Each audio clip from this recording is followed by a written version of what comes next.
Hello, everyone, and welcome to the King's Virtual Open House session. Today we have Dr. Liam Kennedy and Dr. Derek Silva and our student representative, Gabrielle Grimes. They're here today to tell us more about the Sociology and Criminology program that we have at King's. So first we'll have a little bit of a presentation from Dr. Liam and Dr. Derek, and afterwards we'll have a Q&A session. And it's an opportunity for you to ask any questions that you may have. So if you have any questions, please feel free to drop them in the chat function. And at the end of the presentation, I will direct these questions to Dr. Liam and Dr. Derek. All right, without further ado, I'm going to turn it over to Dr. Liam and Dr. Derek. Over to you. Awesome, thank you. So I guess I'll get started and then I'll hand it over to my colleague. My name is Dr. Derek Silva, and I'm an assistant professor here in the Department of Sociology. I've taught courses in the sociology of sport, the sociology of catastrophe, methods, sociology of terrorism, surveillance, and critical security studies. I'm also the co-director of the Critical Security Studies Certificate Program.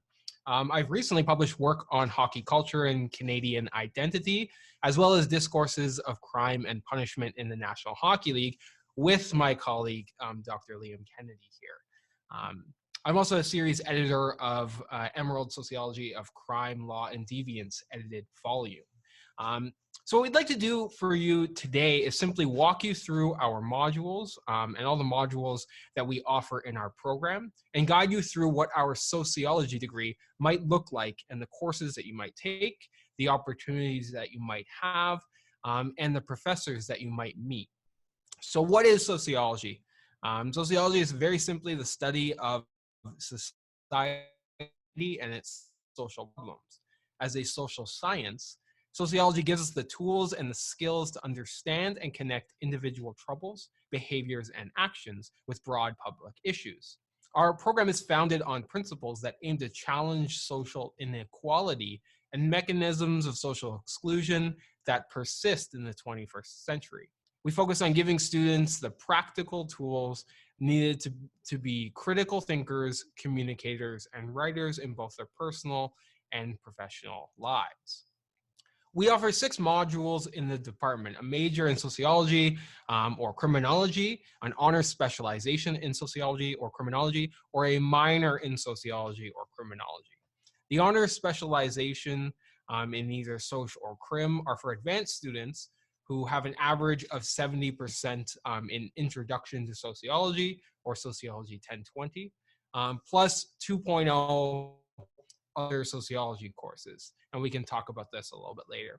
Students who major in sociology must have at least a 60% in Introduction to Sociology and keep a 60% average. And a minor in sociology or criminology can be added to any other major here at King's.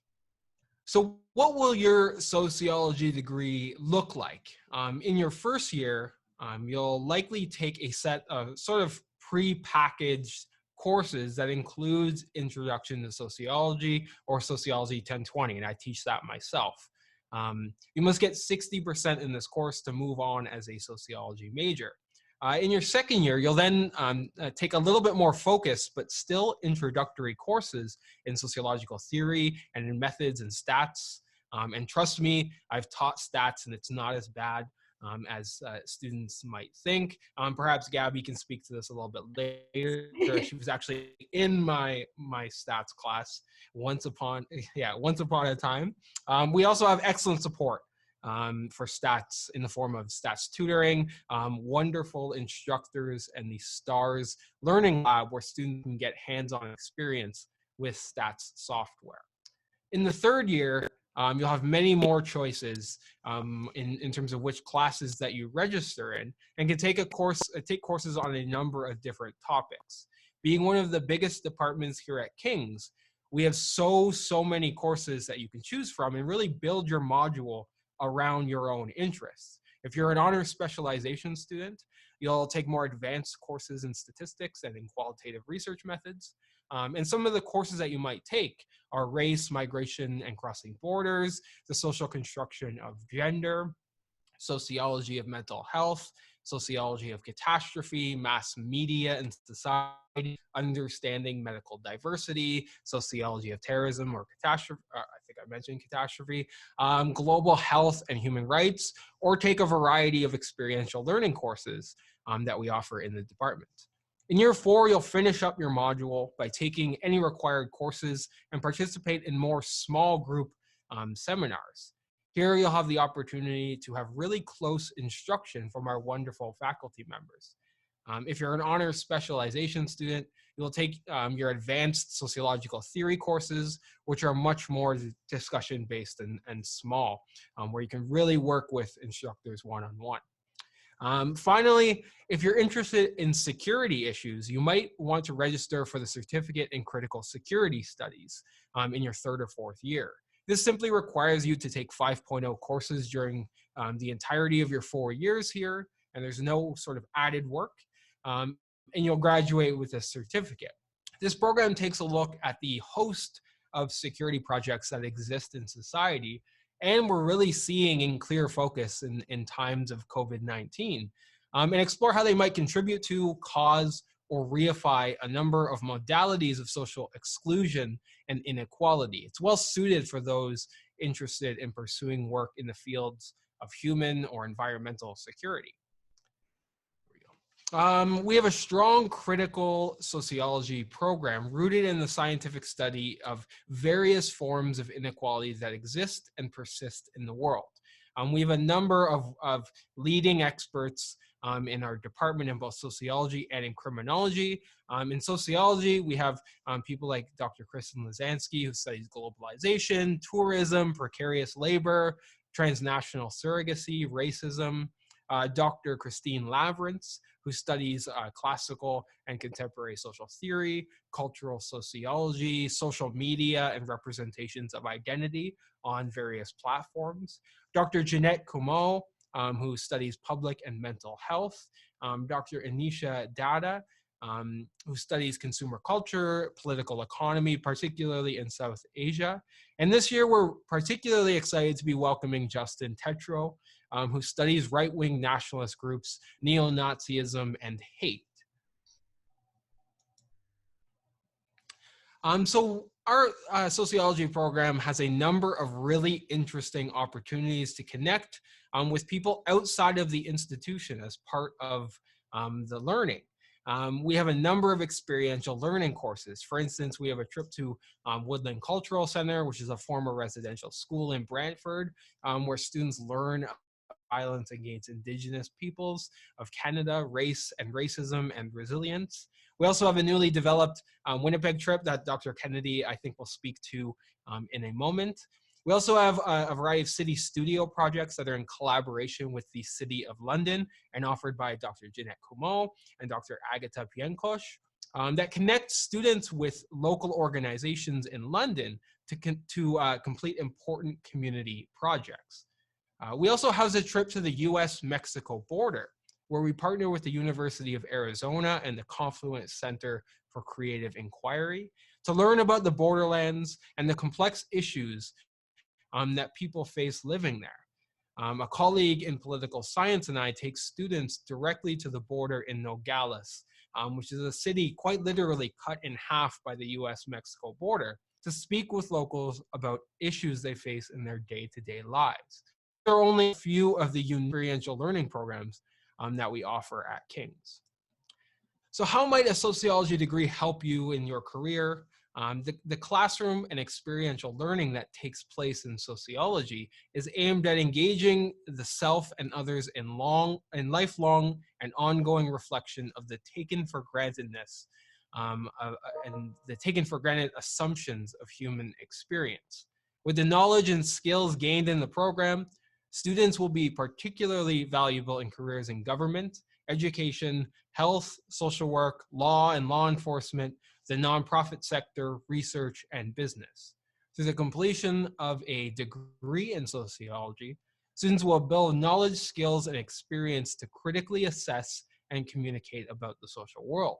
Students will develop critical research skills to analyze and interpret the complexities of a variety of social issues, They'll learn to critically assess the historical and continued impact of injustice, colonialism, and oppression, and various mechanisms of social exclusion.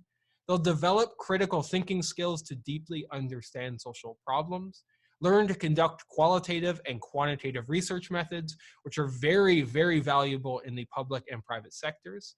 They'll learn to effectively communicate through presentations, posters, and engagement with new media platforms. They'll learn to write in a variety of forms, including research essays, critical reflections, policy analyses, and creative writing, such as for podcasts and press releases. And students will also have the opportunity to work with local community-based organizations and build their professional networks. You can participate in local, national, or international experiential learning or semester exchange programs. And you'll even have the opportunity to collaborate directly with faculty on research projects, experiential learning trips, and policy briefs. These knowledges, skills, and experiences will have you well positioned for a career in statistics or policy, or as policy analysts, researchers, teachers, social workers, public relations, human resource officers, business analysts, sports managers, or even program evaluators. So I know that's a lot of information, but I'll end there and I'll shift over to Dr. Liam Kennedy, who will introduce our criminology program. Thanks, Dr. Silva. Yeah, so thanks everybody for joining us today. So I'm Liam Kennedy. I started at King's in 2016, so just ending my fourth year at King's. I've taught crime and society and sociology of corrections, crime, punishment, and pop culture. And I also teach the fourth year seminar in criminological theory and research. I'm also working with Drs. Lavrens and Lozansky on developing two courses examining the historical and ongoing impacts of colonialism in Canada. So those are set to start next year, delayed a little bit by the pandemic, but we're excited about those and really important offerings, I think, that we'll be adding to the modules. So my research, a lot of focus on representations of crime, deviance, and punishment. So one paper I co-wrote with a former student looking at the fentanyl crisis. So that was published last year. And also, as Dr. Silva mentioned, a lot of work on sport and crime and punishment.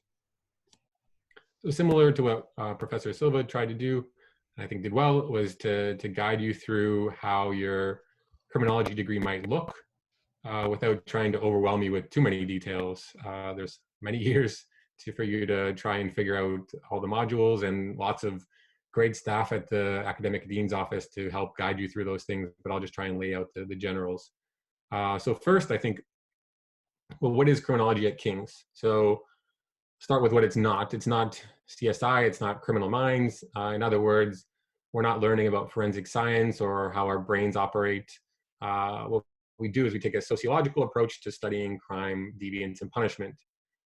So this means, kind of briefly, right, that we don't think of criminality as an individual deficit, but rather try to understand it as part of broader social processes. Really, I think what unites all of our criminology courses is that we're considering how crime and criminal justice both reflect and reproduce a range of social inequalities.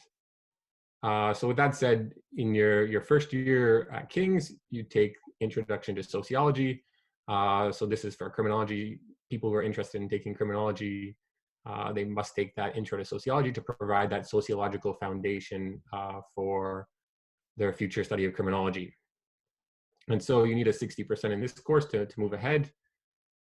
And then in your second year, whether for majors or double majors or honor specialization students, you have to take required courses in sociological theory and methods and statistics. You know, I want to emphasize here just the point that Professor Silva made, that, you know, as a department, we're really conscious that some students are apprehensive about these kinds of courses, particularly statistics. And so we strive to provide excellent support for these courses. In the second year, you're also going to take crime and society. which is your real comprehensive introduction to criminology as a discipline. So you might spend a week or two in introduction to sociology in your first year talking about crime and deviance. The crime and society course in your second year is really going to outline in a more comprehensive way what criminology is. So you'll look at various perspectives on why people commit crimes, how we respond to or attempt to control or punish people who commit crimes, how we measure crime, those kinds of big questions and topics. So there is some choice, right? In your second year, it's a lot of requirements that set the foundation for your future years, but you do get some choice and some really cool courses and topics related to criminology, including race and racism, policing and security, youth in conflict with the law, sociology of corrections, deviance, drugs and society. So there's quite a fair amount of choice there for criminology students in their second year. In your third year, you get even more choice in terms of which classes you enroll in, and you can take a bunch of courses on different substantive topics related to criminology. So these include violence and cultural perspectives, terrorism, gangsters and the mob, hate crimes, crimes of the powerful, surveillance, crime, punishment, pop culture, women in crime, gender violence and digital media. As I mentioned, we're adding those courses on colonialism and decolonization next year. So really, I think this is a great opportunity to just explore what you're interested in, right? And to take different courses. That's something I wish I had done in undergrad, is to do that at King's. And yeah, I think it's a nice time, especially in third and fourth year, to be able to do that. In third year, if you're an honors specialization student, you'll also take another advanced statistics course and qualitative research methods in your third year. I want to just underscore really how much research training students get in this program. Not every program provides that training, and it may not be fun in the moment. It may not be fun. You may not look forward to it a lot, right? But it's really valuable later on, depending on where you want to go in the future. Those methods, that methods training is really critical and really good at King's and in our program.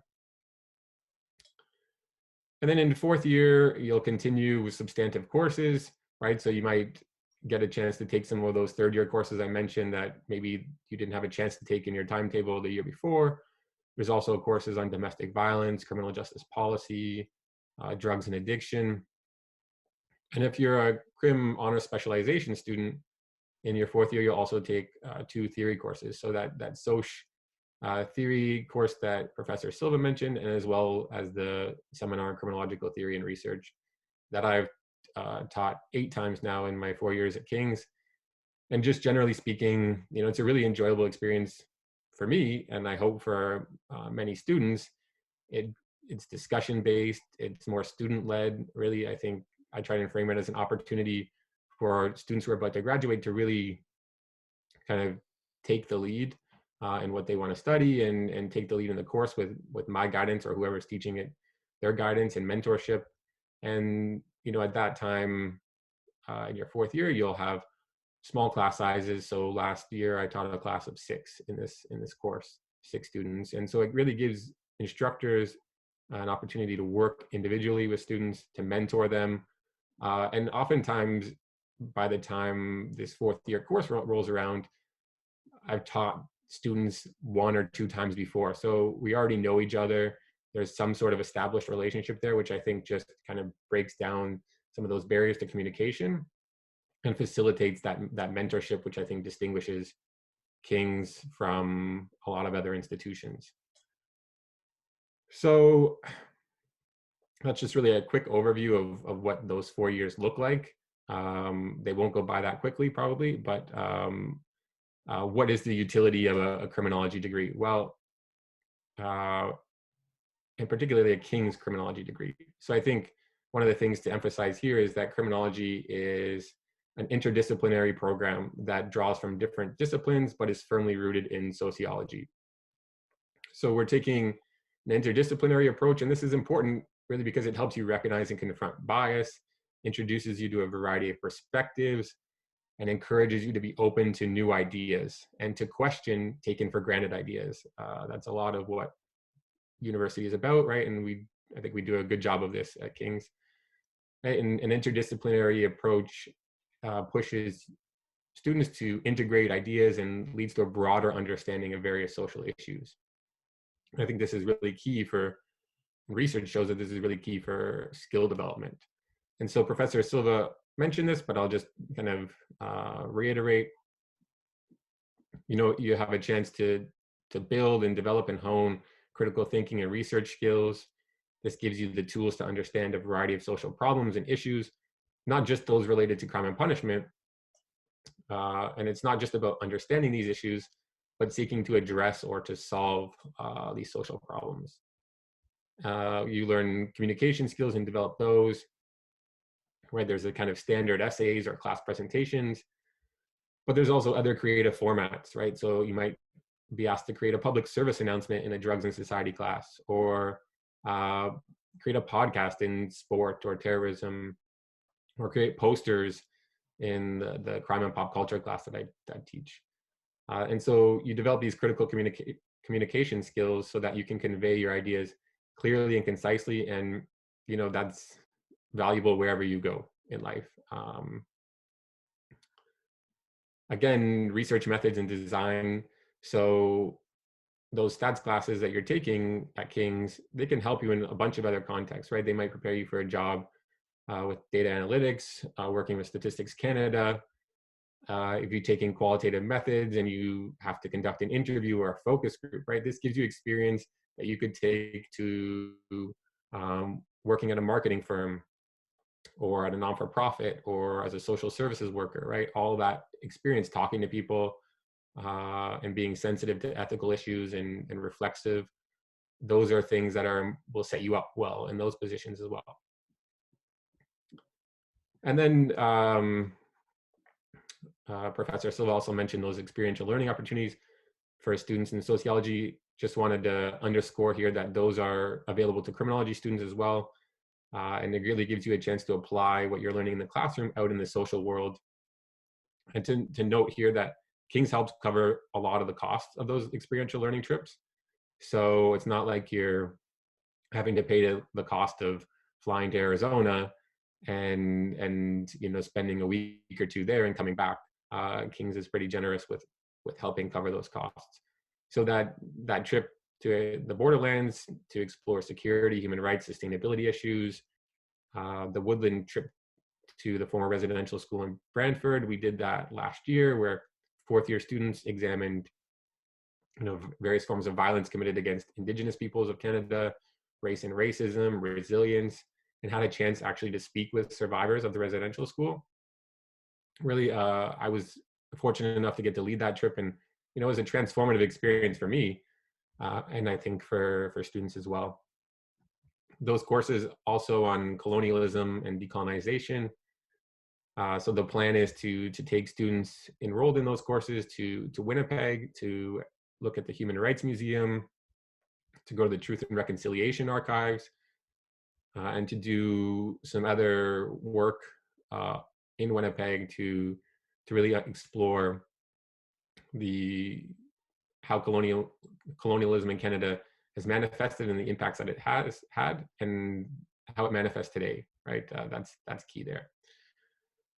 Those city studio projects, those are cool opportunities. I know maybe Gabby can speak to this if that is a question that folks have, but it's a collaboration with the City of London. In this past term, there were projects on sustainability and then early childhood health literacy. So, that's an opportunity for students to apply their learning, do something a bit different, and maybe to network, build connections.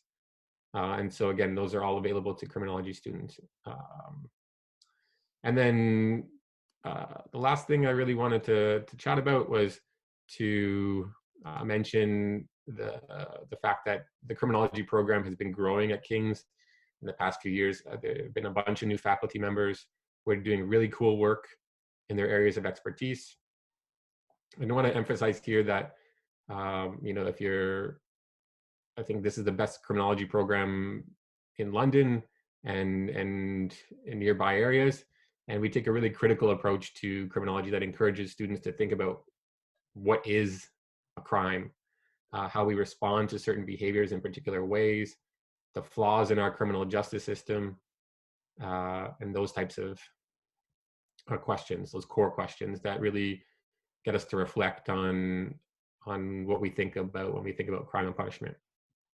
So some of the faculty you heard from Dr. Silva, right, who does work in punishment, security, terrorism, the intersections of sport and crime and punishment. Myself, Dr. Bruno, who does work in drugs and addiction and teaches drugs in society. Dr. Jordan Fairburn, who does work on intimate partner violence and digital media and gender and violence. And Dr. Yeager, who teaches and does research with respect to gangsters and the mob and crimes of the powerful. And I want to emphasize here that faculty are really quite generous in terms of doing work outside of the classroom and working alongside or collaborating with students. So there are different options here in terms of taking an independent study course with a professor or writing an honors thesis. So you can, if you have an idea and you want to, you connected with a professor, you can approach them and say, I'd really like to explore this topic a little bit further. And in fact, that's how that paper on the fentanyl crisis that I was mentioning at the beginning there, that's how that started, right? A student came to me and talked about wanting to do an independent study project. And then, we worked for a year on this paper, did a lot of reading and a lot of research, and eventually got that paper published in a criminology journal. So it's a really big deal for myself as a chance to mentor a student, but also for that student who's now in graduate school at the University of Toronto. So, faculty, I think, are really great at working closely with students on topics of interest to them, and they kind of go above and beyond there. So that's really all I wanted to say. So I guess any questions we'd be happy to take at this point. Thanks. Thank you, Dr. Kennedy and Dr. Silva. Now, if you have any questions, please feel free to drop them through the chat function. However, I do have a couple questions lined up already for you. We have a student who is wondering, in your personal opinion, what are the most interesting courses offered in the department? I can start with that since I was just a student. I just graduated this past year. So I found Introduction to Sociology was a really good course. Obviously in the first year, it really made me realize that I was definitely going into the right program. And then I was able to take Introduction to Criminology, which is the basis. It's foundational, which is great. And then after taking that, I took Sociology of Corrections. I took that with Liam Kennedy. It was really great. It's one of my favorite courses. I rave about it to everyone. It was when I first realized I also was really into research. He does some really cool research in that area, or has done. So that was really great. For third year courses, I really liked crime, punishment, and pop culture. I actually did research on Ted Bundy, and that was really exciting because you kind of get to do your own research project and, connect it to things you've already learned in your past years, which were, again, more foundational. And then I also took Crime and Deviance in the Workplace, which is also really interesting. It's taught by Brenda Kobayashi right now. And everyone, again, was able to do their own research, and that was also super interesting. In my fourth year, I really enjoyed the seminar classes. So I also took a domestic violence class, and I took Liam Kennedy's criminological research and theory course. Again, those are really cool because, again, it was a seminar, so really small classes, lots and lots of discussion.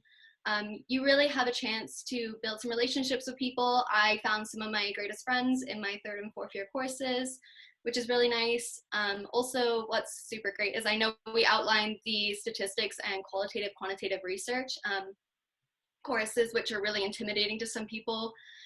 So with those courses, the Introduction to Statistics and the Introduction to Research Methods courses can be pretty basic, and you know, some people do find them difficult, some people find them boring. But the really great thing is in your third year in your quantitative and qualitative research, if you take honors spec, for example, I was an honors spec and criminology student, you get to do your own research, and then all those things that you learn in those foundation courses start to make sense.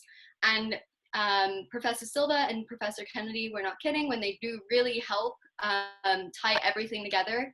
The amount of research readings that we do and the ability to be able to understand them and apply them and, like, you know, write them in your essays and your research papers, and like even just talk about them with other students is pretty much indispensable in my opinion. So I would say those are my favorite courses so far. There's so many courses.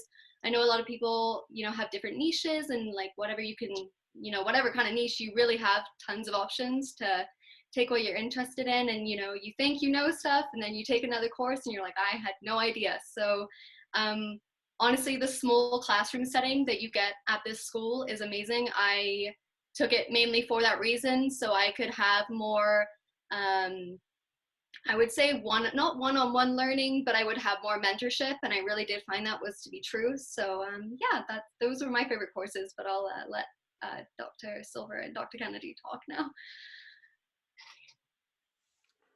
Well, thanks for mentioning all the courses that I taught. So I appreciate that. Yeah, I mean, I'm not super objective here. So, I mean, I would probably take a bunch of courses if I could now.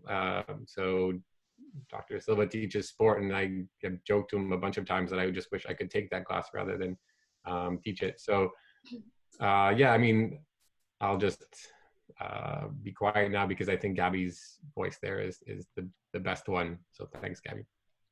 No problem.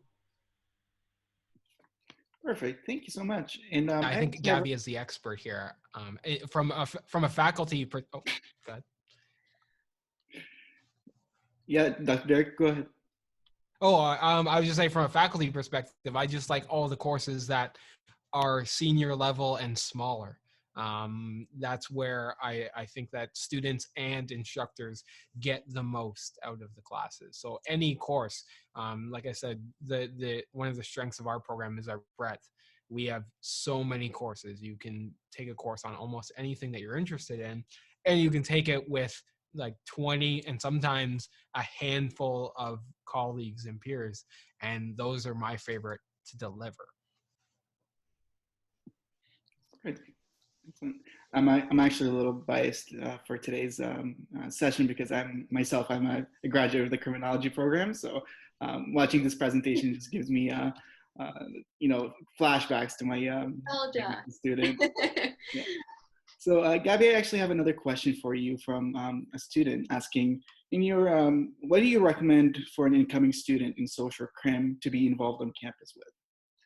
Yeah, so actually that's a really great question, because in my first year, I wasn't super involved. I was an off-campus student, so I felt a little confused. But the really great thing is, because King's is so small, it's super easy to just get involved. So we hold club weeks, and I think that's a really great place to start. If you're interested in mental health, we have a jack.org. They do a lot of mental health work. I personally was a camp mentor, which is when it's a King's academic mentorship program. So an older student, a senior student, is matched with a first-year student, generally in the same department, and they help navigate the university experience. So if you ever feel like you're gonna want some more mentorship, if you're like, you know, you're the first one in your family to go to university, which for me was the case, that's a really great thing to do. You can sign up on our website. We can give you some more information on that if you'd like. Yeah, so that's pretty much where I did. I also joined Western Pre-Law. I originally wanted to go to law school. That has changed with my education, and that's to be expected. If you have a plan going in, it might change, and that's a great thing. You know, the more education you have, the more likely your choices are going to open up. You might learn something that you didn't even know you could do that. So I also volunteer for John Howard Society, and that was an option through the Western Pre-Law. So even joining groups that you're interested in, they usually have volunteer experiences there. Again, pretty much any thing that you're into, Western main campus has it too. And just so you know, if you're a student at King's, you can also join any group at Western as well, which is really cool because you pretty much have accessibility to everything. So definitely join camp. It's a really good experience, especially for first year students. All my first year students loved it. They loved having someone they could turn to if they needed it. And go to that club week. It's a good thing to do. Perfect. Thank you, Gabby. That was great. I also have a question to Dr. Silva and Dr. Kennedy. In your opinion, do you think the criminology program is a benefit for people who wanting to be police officers? I can take the first stab at that. Yeah, I would say yes, because I think you want to understand the different variables that are related to crime. I think the program gives you the tools to think critically about crime and about the law, right? So ideally, I'll just say it here, is that we would want police officers to be aware of various forms of inequality and to try not to perpetuate those forms of inequality that tend to be perpetuated and reproduced by the criminal justice system. So I think in terms of practical, like this is how you do your job, like this is how you write citations or whatever the case may be, not so much there, right? But in terms of thinking about the bigger picture and thinking about how certain people are targeted by the criminal justice system and some of the struggles that they experience and the ways in which they've been marginalized by society before encountering the criminal justice system, I think that the program gives you a chance to approach your job as a law enforcement officer, hopefully more empathetically, and being able to situate each person that you encounter in your job in a broader context. I guess that's how I would sum it up. I think I would echo what my colleague is saying, and I would add a couple of things. I think that our program in particular really focuses on creating what Professor Kennedy was saying in terms of like empathy towards a variety of populations that police officers would engage with. But I also think like we have a lot of people within the department who have had experiences either in law enforcement or are currently, we have some part-time faculty who are currently police officers or engaged in law enforcement. I myself am a former customs officer here in Canada. So I have that experience and I try to bring all of that experience into my teaching. So I think that we are actively preparing students to engage in the criminal justice system, but we're not a training program for police officers, which is very important. If we do so much more than just help people along the way into a career in policing.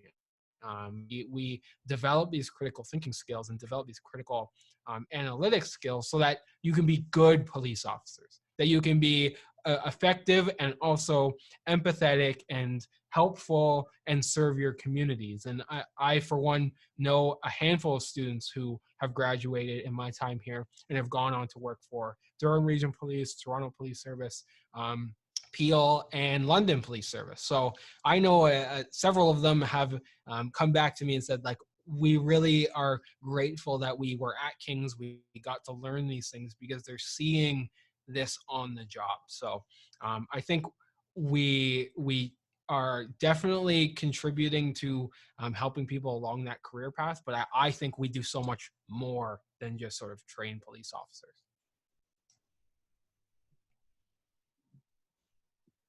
That's fantastic. Thank you so much. I know when I first joined King's, I wanted to, either pursue law or pursue, policing. But at the end of my degree, I realized something that is very important, that a degree in criminology doesn't, just only take you to policing or law. It gives you the opportunity to, hone your critical thinking, your time management, and that you can take with any job when you graduate. I also second that, for sure. Yeah. Absolutely, yeah. So I have another question. So we have a student that is interested in another program, and they were wondering if they can do a double major or minor in criminology or sociology.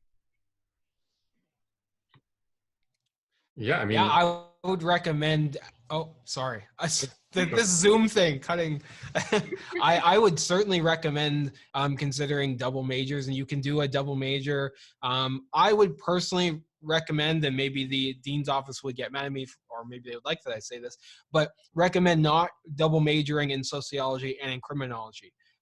I would recommend being a little bit more broad and getting some breadth and interdisciplinary work in there. Do a dual degree. I know a couple of students who are doing criminology and French. Amazing, considering that many jobs are in the public sector, and if you can, if you know French or if you are fluent in French, you have a leg up in the private in terms of private or public sector jobs.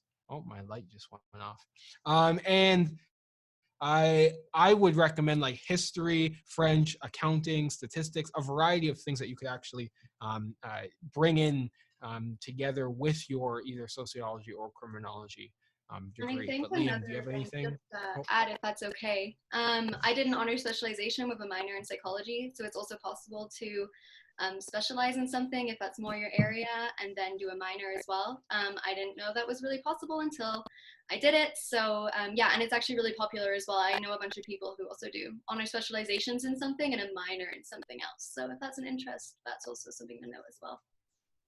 also, I just will add that program advisors, the program advisor for Social and Crim is Claire Haas, and who is on this Zoom call and is pro at helping people navigate all those questions. I don't know if you want to jump in, Claire, or but yeah, so Claire is great at her job helping people figure out what courses they need, when to take them, how to fit them into their schedules to get the degree that you want to get. And I know that I'm sure that a bunch of students change their minds over the course of those 4 years, right? So there's a certain amount of flexibility there too, as you decide and make your way through. Yeah. Yeah, no, that's great. Sorry, I was having trouble with my mute there, but I'm unmuted now. I think it's a great idea to combine social crim with a different discipline as well, Derek. So I totally agree with you on that one, that social crim is a little heavy-handed sometimes. And right now, actually, we in the Dean's office are doing adjudication. So we're looking at students' eligibility to graduate or progress into the next year. So now I'm getting to see all the neat combinations that students are doing, and I really like to see when they do something like crim and French or social history, and then adding on a critical security studies certificate on top of that as well. Or Gabby, like you said, doing an honor specialization in a minor is a great option as well. So there's tons of different degree combinations available to you, and you can change your mind many times. Many students change their mind, even into their 4th year, will do change of statuses. So it is quite possible. And if you ever have any questions about doing that, feel free to come see me virtually now or when we're back on campus, and I'd be happy to go through all that with you. Thanks, Claire. Great. Thank you. That was amazing. I have one last question here. So you mentioned the critical security studies certificate. So is it available for students that are not in criminology or sociology? yeah, students in either program and in political science can add the certificate program to their module. But yeah, so you can add it either in sociology, criminology, or political science. It's 5.0. While you do it while you are there's a series of courses that you take while you're here in your 4 years, and then you get this sort of colloquially, we'll call it like a bow on your degree that says critical security studies. So it's an added benefit. Awesome. Thank you so much. So far, we have no more questions coming in. So I'm going to turn it back to all of you, see if you have any final thoughts or if, any advice that you have for our future students. Gabby, do you want to chime in? Honestly, like I like to give some personal experience when I was like someone in grade 12 figuring out where I wanted to go. I'm really glad that I chose to go to King's. I was supposed to actually go to the University of Waterloo. I changed my mind 2 minutes, sorry, not 2 minutes, but 2 weeks before going to school, but essentially 2 minutes. And I wouldn't go back. I love the small classroom settings. I love that I know my professors. This was also really helpful when I was applying to grad school. If any of you are thinking about doing that, I was able to build relationships with my faculty members, which is also really helpful for references. It's just helpful just in general with learning. You know, you really do have the ability to like, you know, build some really great relationships with people. So for me, like I love King's. I would tell anyone in earshot to go to King's. So yeah, I really hope that you join us in the fall. Thank you, Gabby. Derek, do you have any advice or final comments for our future students? Yeah, I just think that there's a lot of great opportunity really to take a lot of cool courses, to get to know your fellow students, and to get to know professors, which can come in handy, either to help you work through material or just to help you make sense of your life after King's. Yeah, it's a nice place to teach, and there's some really great students and a really just a nice environment to learn in, I think, too. I think the only thing that I would add, and this isn't really adding, it's just kind of echoing what both Gabby and Dr. Kennedy mentioned, is in your first year, get to know your professors. Go to office hours, even if it's virtual office hours.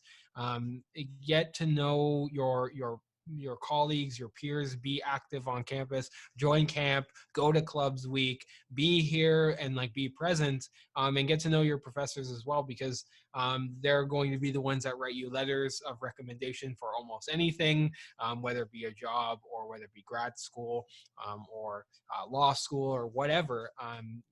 It's the one-on-one relationship that King's offers that almost no other institution offers. And it's one of the reasons why I love my job. And I think Dr. Kennedy would probably agree with that, that we can have these one-on-one relationships with students. So use that to your advantage, would be my advice for anyone coming in. And the last thing that I'll add to that too then is that there's so many more opportunities open up when you do build these relationships with professors. Actually, I don't think it was touched on at all, but the King's does an undergraduate research conference, which is really amazing. I did it. It was super fun, but I would not have done it if a professor hadn't said, hey, I think you can do this. This is a really great opportunity. And having that relationship with a professor who's like, you're capable of doing this. Your research is good. You should share it. That was actually research I did in my quantitative research methods class.